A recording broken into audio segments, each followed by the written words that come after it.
Nombreux en France, il y a face à cela cette irrationalité de l'angoisse qu'on a parce que nos enfants, on croit qu'ils ne vont pas y arriver autant ou mieux. Oui, alors il y a plusieurs. Donc il y a ce chômage-là qui touche quand même les jeunes dans des situations difficiles qu'il faut absolument pallier. C'est une évidence. Il y a aussi qu'on est confronté à une immigration qui est arrivée massivement sur un laps de temps court.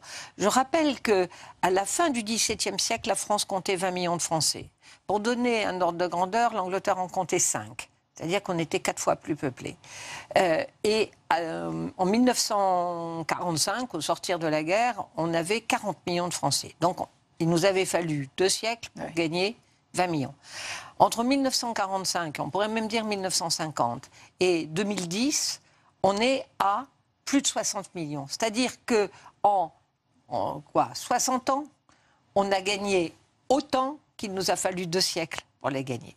Donc, on a eu une croissance démographique, le fameux boom post-guerre, mais on a aussi une forte immigration qui est concentrée sur certains territoires. Et qui, à tort ou à raison, constitue un facteur pour certains, pour une partie de la France, d'inquiétude. Oui, et du sentiment de ne plus être vraiment chez soi. Je veux dire, quand ils vont au marché, je ne sais pas moi, à Montfermeil ou même à Saint-Denis, je prends des exemples dans la région parisienne, mais on pourrait le faire dans l'est de la région lyonnaise, ils s'y retrouvent plus vraiment comme avant. Voilà pourquoi 11 millions, notamment de Français ont remporté leur vote sur Marine Le Pen. Vous avez consacré d'ailleurs, Béatrice Giblier, je voudrais en parler, un livre qui m'avait frappé à l'époque à l'extrême droite, notamment à l'extrême droite en Europe, insistant vraiment sur les conditions de leur essor, et vous le disiez déjà à l'époque, qui étaient bien présentes. Comment vous analysez aujourd'hui la stratégie de Marine Le Pen?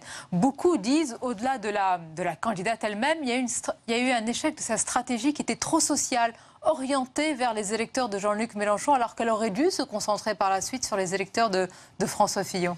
Oui, mais ça, on sait très bien que maintenant, en ce moment, au Front National, il y a 2 lignes. Il y a une ligne qui est celle incarnée par Philippot, qui vient, lui, du mouvement de Chevènement, donc très nationaliste et social et préoccupé par la situation économique et qui pense que c'est là qu'il faut aller, recruter les électeurs, les partisans.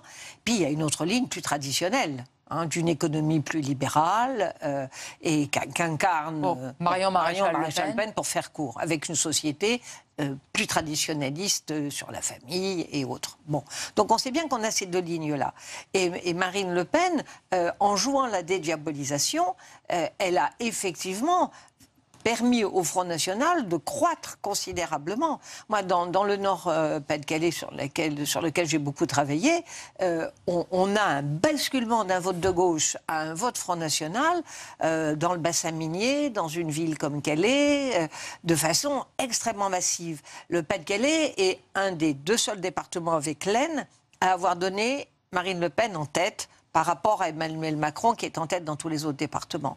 Et je réfléchissais au pourquoi de ça, mais il n'y a aucune grande ville, ni dans l'Aisne, ni dans le Pas-de-Calais. C'est que le phénomène de métropole et de grande ville, qui est favorable à Emmanuel Macron, il n'existe pas dans ce département du Pas-de-Calais, qui est pourtant très peuplé. Donc, quelques villes ont mis Emmanuel Macron en tête. Bon, je ne parle pas du Touquet, bien évidemment, mais Boulogne-sur-Mer, qui n'est pas bien loin du Touquet, a mis Emmanuel Macron en tête. Mais Calais, à cause, entre autres, de la crise des réfugiés, des migrants qui n'est pas vraiment réglée, c'est 57%, voire 58% pour Marine Le Pen. Et là, on est sur des situations qui sont extrêmement... Et d'éloignement des métropoles, et vous